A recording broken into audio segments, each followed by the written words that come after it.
Aloha everyone, my name is Alessandro and this is the Temple of Surf, the podcast. We'll give you full access to the best surfers, skaters, shapers, surfboard collectors, shop owners in the world.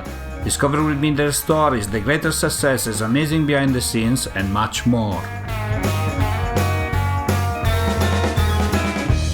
Aloha! Welcome to the 14th episode of the 5th series of the Temple of Surf, the podcast. Today with us from Hawaii, Buzzy Kerbox. Let's discover more about big wave riding, surfboards, and much more. Good afternoon, Mr. Kerbox. Welcome to the show. Where are you today? Thank you so much. I'm very excited to be here. I am at my house on the North Shore of Oahu. Fantastic. In the Hawaiian Islands, yeah. How's it going over there with the COVID and everything? Everything back to the normality, or? It pretty much seems like it. Things are, tourism was a little bit slow, but there's a lot of people around, and, you wear a mask when you go in certain places, and seems like we're at the tail end of it. Okay, fantastic. We look forward to the end of it, right? Everybody. Yeah, for sure. Today we're going to talk about many things, about you as a surfer, about your book. I'm very curious about and much more. But the first question that I have for you is, in your opinion, what is the most important thing in surfing? Having fun. As simple as that, but means much more than that, right? Yeah, it's, I look at the pro surfing and how it's become very cookie cutter. It used to be much more of a soul artistic, expression on a wave. And now everything is so predetermined of what you have to do to please the judges that, I've seen a lot of changes in that respect. So almost all the surfers are riding very similar equipment and doing almost identical maneuvers. In the olden days, and the early days of me being on tour, it was more about style and self-expression and maneuvers and all in the package and a completed ride. Now you can just take off at the end of a heat. You're losing, take off on a closeout and do a big aerial and get the score. Where back in my day, it was about finding a good wave and getting a ride from beginning to end. So, it's times are changing, but the surfing that these modern guys are doing is just absolutely mind-boggling, beyond comprehension of what I ever thought they'd be doing. But I just think that the freedom of expression is kind of gone from modern day competitive surfing. Yeah, in effect, I don't know even if myself I'm agreeing with what I'm about to say, but it's just like becoming more like a sport in the sense of the one we see at the television, right? Like, and that component of surf culture maybe is not as present as before, but I guess is a normal evolution of things. Yeah, I think it's gotten more commercialized, and back in my day, you watched the other guys surfing and you tried to emulate some of the things that they did and do your own. And now every surfer has a coach. And I see these, young kids paddling out at Sunset, a place, particularly tricky wave that took me years to master and figure out on my own. And these kids come out and they have a coach and they're taught the lineups and the swell directions and this and all that. And it's like, they don't have to learn anything. They've got a leash. They never had to swim. I mean, when I would make a mistake, you had to swim and you had to pay for that mistake, and you had to learn School of Hard Knocks. And the School of Hard Knocks is no longer there. Now it's easy paved path, and it's good. I guess that's where things are going. But it's just different. I see it as different than it was in my day. Do you think that with longboard, for instance, maybe things are still similar to the past more than shortboard? Oh, absolutely. Yeah. In fact, I'm a big fan of Joel Tudor, who rides and longboard with the old school style, mixes it up. And I recently watched him win at Malibu and win the world title. And I was very excited about that. Some of the other guys are more modern day, ride a longboard like a shortboard. And I mean, I like that too, but I like the old school drop knee cutbacks, hang 10. I mean, that's what longboarding was, and I like to see that it can still be like that. So definitely, what you're saying, I agree with. I think there's a lot less change in longboard surfing than there is in shortboard surfing. Yeah, exactly. And you said it right. Joel Tudor did something amazing. World champion in Malibu. Wow. Yeah. Yeah. Wow. I'm a big fan of Joel Tudor, and I was this was quite a few years ago, but I was in a nose riding contest, and I had Joel in my heat, and so we had a black line taped on the front of the board, and the judges timed how much both feet were in front of that black line, and I came in and I had 18 seconds, and I thought that was killer. And then Tudor had like 47 seconds in the same heat. I was like, oh my God, I never had a chance. He is so good at spending time on the nose and doing it with style and grace. So yeah, I've always been a big fan of his surfing. Amazing. So let's talk about your first surfboard, the first proper one, let's say. Do you remember that surfboard, and do you still have it? My very first surfboard I bought when I moved to Hawaii from the mainland, and my neighbor had an old board for sale. He was a 9-foot Hobie, and I bought that, and that was my first board. I don't have it. I haven't had it for a long time. I wish I had it, but yeah, I've gone through so many boards. You never thought of keeping them. Just evolved, and then it didn't take long for the shortboard revolution to start taking hold, and my boards got shorter and shorter. Yes, I guess so, right? And then, once they go shorter and shorter, you don't really have space for maybe a 9-foot body. No. Nevertheless, today it would have been great to have it, right? I agree with you. Yeah. It's something that would have been a legendary board, most probably. Yeah. And valuable. Yeah. And then let's talk about a little bit of your career as a surfer, right? During your career, you met a lot of surfers, a lot of people. Was there a meeting that was particularly meaningful for you? Like a surfer an encounter that you made, had some significance for you more than the others? Well, I mean, as a young surfer living on the North Shore, I always looked up to Jerry Lopez, watching him surf pipeline with style and grace. So he was somebody that I looked up to. But once I started competing on tour and the early days on the North Shore, I became friends with Rabbit Bartholomew, one of the Australian surfers. And we bonded well. I mean, I'm friends with Sean and friends with all of them, but I probably spent more time with Rabbit than any of the foreign surfers. Also later, Mark Warren. But Rabbit was someone that I knew from early on, and we traveled a lot of places and bonded. And it was, from two different teams, the Aussie team against the Hawaii team. So it was. But we had a lot of good times, and he's someone that I always still remain friends with. And in your career, in your opinion, what was the most important moment of your career? Absolutely, the most important moment of my career was when I won the Surfabout in Australia in 1980. Up until that point, I'd been on tour for 3 or 4 years. I won the World Cup in 1978 and 79. I didn't have a very good year, and I was kind of, it was like, it was a one-trick pony, just, one fluke win. And to go to Australia where no overseas surfer had won in a long time and work my way to the final and win the world's richest contest at the time, that was a defining moment of my career, professional career. We go back to Hawaiian against Australians, right? Yeah. The Aussies did not make it easy for us to come over there and win. I'll tell you, they didn't. They didn't make it easy. No. You were under pressure a lot, and then I guess when you won, they didn't really like it. No. Amazing.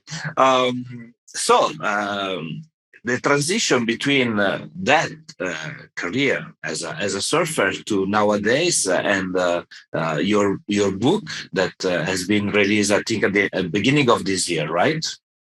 Making waves. It came out at the end of 19, but then I was in 20. I was going to do a book tour, and with COVID shutting things down, I didn't do. I did my summer California book tour this year. Okay, how did it go? Yeah, it went great. I rented a Sprinter van, and I went from San Francisco to San Diego and made stops all the way down the California coast, having talk stories and book signings. It was great. Ran into different friends, and Sean Thompson came out in Santa Barbara, who I hadn't seen in a long time. And I went to Laird's house in Malibu, and just a lot of friends along the way, and sold a bunch of books and had a great, really enjoyable trip, because a lot of people I hadn't seen in a long time, and they came out and got to see a lot of my old friends. So it was great. It wasn't really working for you, I guess. It was just a holiday and seeing old friends and have fun, right? I planned it. It was my tour, so I did it my way, and I made sure I had time to enjoy. I wasn't scheduled too tight. Yeah. Unfortunately, the waves weren't as good as I was hoping for during my time, but I surfed and got to make it like a great trip. Amazing. And sold a bunch of books. So that's how I like to make things. That's important. Business and pleasure. Yeah, exactly. You said it right. So tell me more about Making Waves. So it's a book with a lot of photos of the past, and as well a lot of it's amazing. So it's memories. When I was in college, I took a writing class, and my teacher said keep a journal. So for the class, so I kept a journal, and then I started on the world tour and modeling and traveling all over the world. And I thought, well, I like the idea of keeping a journal. So for 8 years, I kept a journal, and I wrote all the stuff in it, and I'd put pictures and different stuff. And I thought someday I'll write a book. So, I kept the paper when Laird and I paddled the English Channel. This was like the immigration form, mode of entry into England, surfboard, just little documents and stuff, and old magazines and clippings, and so every page has got something, some classic old group shot or something. I got this is like the IPS world rankings, and this is the Duke Kahanamoku legendary surf contest. This is the poll that they based who got invited in, just all the little stuff like that, notes and little scraps, and put it all together and wove it into a book. Do you have a favorite part of that book? It's the story of your life, right? But do you have like a particular part that you like more than the other? I kind of wish I'd written more about being on the pro tour, because that was an important part of my life. But when I had to I wrote about modeling and channel crossings and toe-in surfing and other things. So I couldn't focus. I could have easily written a whole book just about being on tour. But so I really like that. That was an important and classic part of my life. And I wish I could have elaborated more on that. Maybe you can do a second book. Whew, it's a lot of work. Really?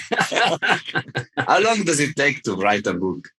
It took me 3 years to get this all together. I had to get all of my photos and collection, all the papers, all the stuff, and I get permission from everybody else's photos and interviews. I got an interview with Ralph Lauren, and I got Laird and different people that I would interview, like Ralph Lauren, to get. I sent questions. It took me 9 months to get the answers back. Wow. So nothing happens quick, and you got to compile it and get permission slips. And so it's just a lot. And then my writer was very adamant that we got every detail right, every name spelled, every date. You said this was 84. It was actually June of 83. So he would Okay. go back and research everything I said or, everything I wrote and look it up and fact check it. And I don't think there's anything that's not correct in there. You No. don't want to have stuff that's factually incorrect and they go, well, this wasn't right. That was and then Yeah. it sort of casts a shadow on the whole thing with the validity of the whole project. So to Yeah. my knowledge, everything is fair and accurate. And as I talk about the evolution of different sports and credit the people that were important in that evolution and when you get all those facts correct. I think it's important what your writer suggested you, because at the end, your book, like also other books made by important surfers, will become a reference for the future generation, right? So it's very important to say, like, okay, that was a year, not approximately, it was in the 80s, that happened, like you contributed with the towing surfing in a creation of something that today it's like already yesterday was wow. Today is even so amazing, and so I think those references are like important. And I agree. I mean, it was a lot of work at the time, and I was like, oh my god, is it really? I really have to figure that out.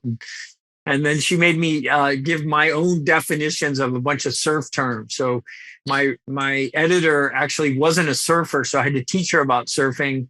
So we tried to write the book so that a non-surfing person could understand a little bit more about surfing and the lives and inside the brain of surfers. Because if a surfer writes it, then it's just for surfers and only surfers can understand it. So we had to really simplify and make it understandable for everybody. So anyway, I still hope in the next 3 years to see one book on the World Pro Surfer Tour, and maybe your colleagues back then, they can be faster than Ralph Lauren, sending you an answer within a couple of days and not 9 months. Yeah. Right? But I guess Mr. Ralph Lauren is a very busy person, so he's a busy guy. So I was just happy to get the answers. Exactly. It was important to be there. So, how did you come up with the choice of the title "Making Waves"?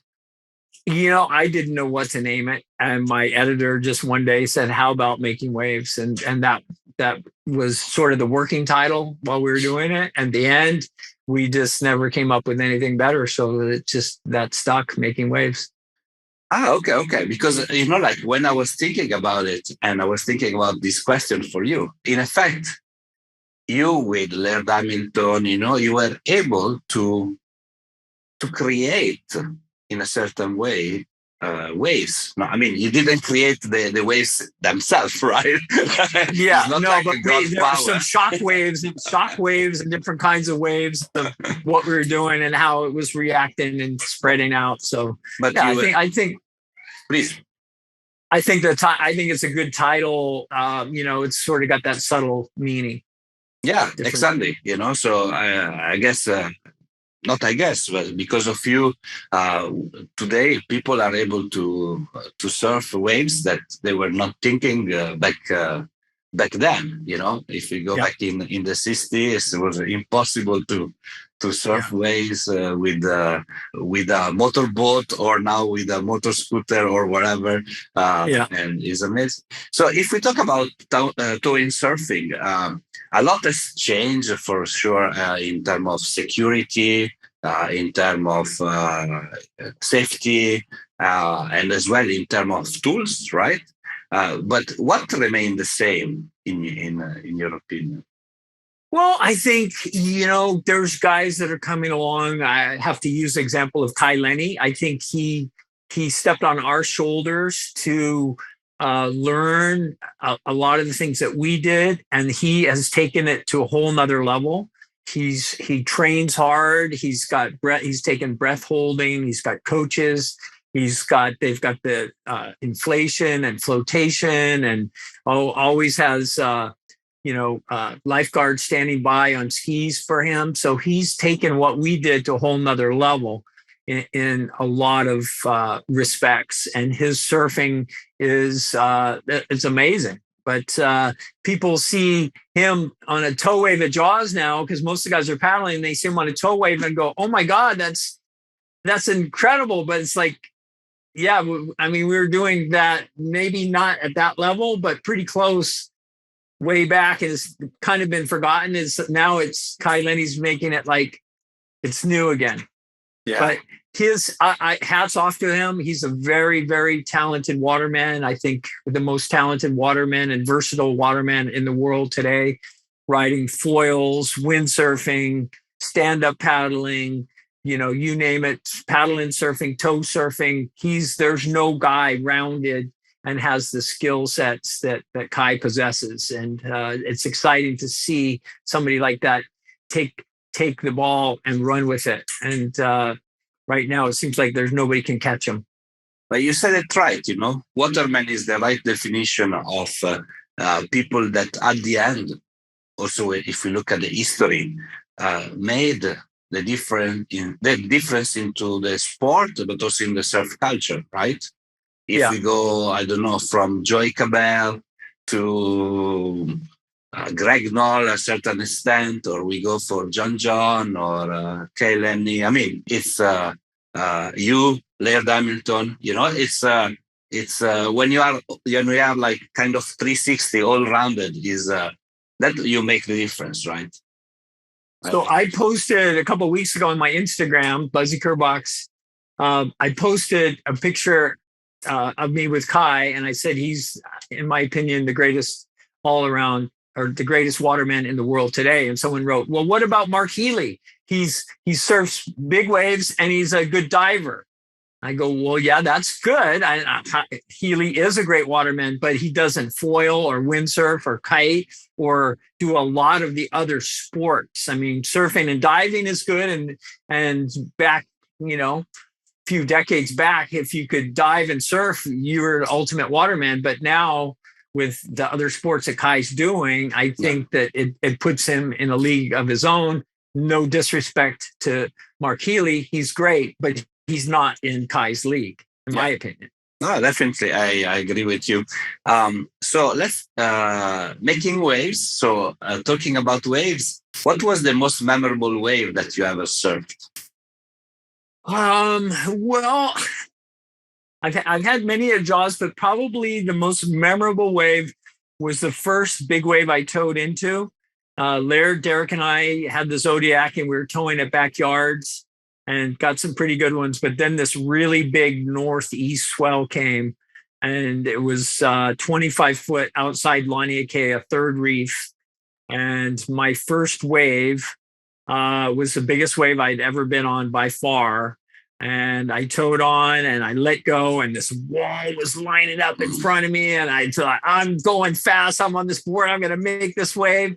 And I dropped down and I started going. And then once I fully committed, there was no chance to get out.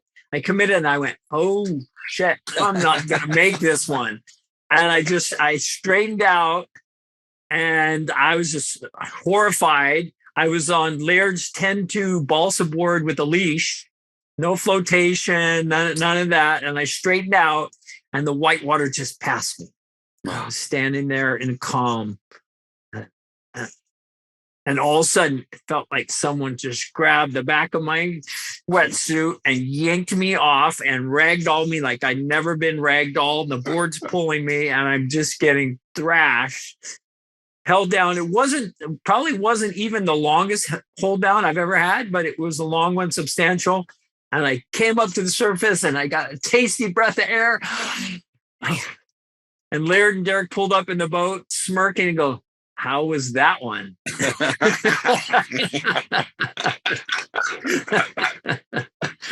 And I said, "Give me the rope. I'm going. I got to get back on the horse." I went back and I got another wave, and I made that one.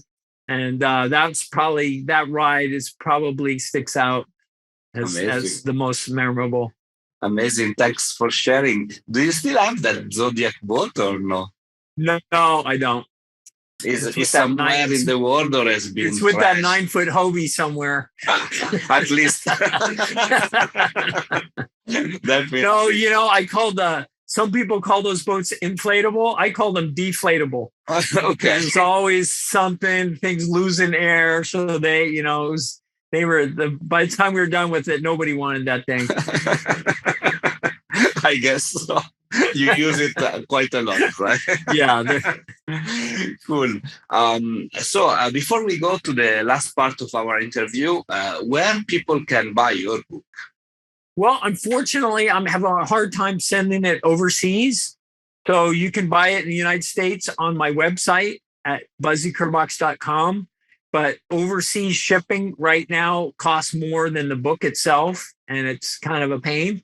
Yeah. But if someone from France has been writing and really wants me to send one to France, so I told her I'd send her one. You have to wrap it yourself. You can't use the existing priority packaging. You got to wrap it and fill out all the paperwork, and it's like $60 to $80 to ship to another country. So it's a pain. I'm down to about my last 75 books right now. Wow. So I don't mind sending out a few internationally, but I don't want to. It's a pain for me, and it's expensive for people. So unfortunately, it's kind of hard. Yeah, you need to find the kind of publisher for Europe or Australia that is able to print there and ship there for you, right? I've got people in Japan and Brazil and Australia and England that want it. It's just I basically self-published it with my publisher in Honolulu, and they gave me the books and like we will help you on Oahu. Yeah. And so the rest I've been on my own. So I did the book tour, promotion, set everything up. So it's been a lot of work. And yeah, definitely. Originally, when I wrote it, I submitted it to some big publishers in New York, and my plan was to get a big publisher, and I don't have to sell them myself. But that didn't pan out, so I went ahead and self-published, and I'm almost done. And I don't know if I want to order again. It's been a couple-year ordeal. I mean, I enjoy it. I love signing the books and getting to people and telling my story. But it's I'm not sure if I'll reprint or not. Okay, but then is a reason for everybody to get the last 75 copies. Yeah. I will write you an email because I want one of them. So okay, we will. I will, and then knowing if you could get a group like 5 people around you that want one, then I can do a box of 5, and it's easier. Exactly. I'll do that, and I could I could do that. But it's for each one, I got to find my own wrapping and fill out like 2 pages of documentation. And but it's so good the fact that you do all that, right? So it's like produced, wrapped, shipped. So people can say, right? I have them here. I sign each book. It's a personal story. It's been a personal project. So it's almost everyone I've sold, I've signed, to the buyer, and I think it's not everybody makes their book that personal, but it's a personal story, and it's been a personal project. So amazing. People that have them are going to be. It's going to be a collector's item because pretty soon you won't be able to get them. They're going to go, oh, I didn't know that was the last one. So what's next? What's a part of the book we said, but any future projects you're working on? I'm living here on the North Shore.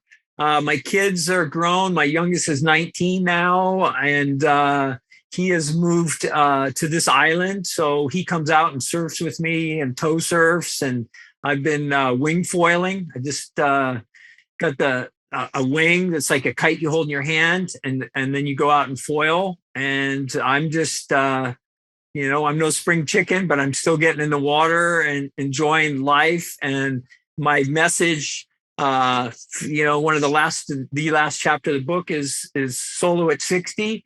When I turned 60, I decided I was going to solo the Molokai 32-mile channel, and I did it on a stand-up board. And I wanted to do it for me, but I also wanted to do it to motivate people to not sit around on the couch and put their TV remote down and get up and stay in the game and do stuff, stay active.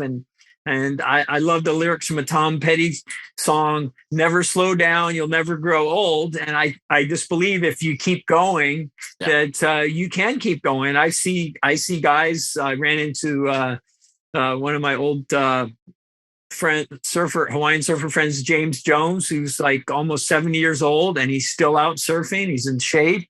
He stays at it. And I see other people, a lot younger that, this, I can't surf because of this or that, or they, once you stop and the waistline gets a little bigger and you have some injury that you don't take care of, then it's, things slow down. So I think that as you get older, you got to take care.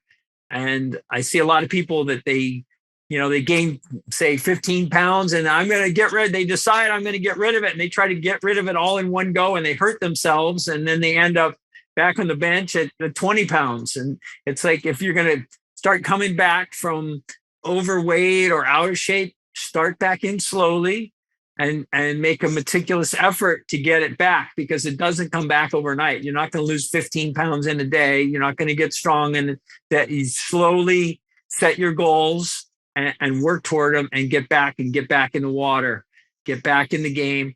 And I think, part of my love for surfing is the fact that I can still do it at this age. I'm not surfing like I was when I was a youngster, but I'm still out there. And back to the first question, I'm still having a lot of fun surfing. Exactly. Most important thing. And of course, it's committing, if you want to do something like losing weight or continue to surf, you need to commit, you cannot, it's not just granted.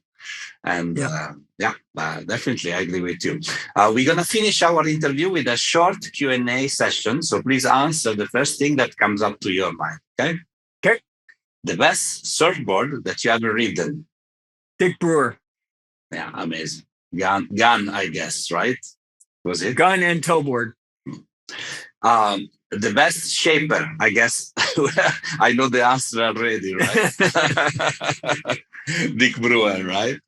Well, right now, I would say Eric Arakawa. Eric Arakawa's been making all my boards. He made me my tow board. I'm getting a new big board. My whole quiver right now is Eric Arakawa's. It's an amazing person. I had the pleasure to interview him, and he's like, wow, just much more than just surfboard. He's like really amazing halo. It's fantastic. And Jimmy Lewis, I ride. Jimmy Lewis is somebody I've been getting windsurf boards from. I got stand-up boards from. I've got my current foil boards, Jimmy Lewis. So he's also a master. Yeah. Favorite personal question. Favorite song? I guess is the Tom Petty one, right? Tom Petty. Last Dance with Mary Jane. Amazing. Favorite surf spot? My favorite surf spot is Backdoor Pipeline. Favorite surfer of all time? Kelly Slater. Yeah, that was also an easy one. And the last question is a little bit unusual. We ask everybody on the show. I would like to know your best relationship advice. I think, you've just, a relationship is two people working together. It's give and take, and nobody's perfect, and you just have to work together to make it work for both parties. I agree completely with you. You have to make it work, right? Not presume and it takes commitment as well. Like in surf or in life. Yeah. Thank you so much for being on the show with me today. And I look forward to talk to you very soon. Right on. It's been a pleasure. Ciao.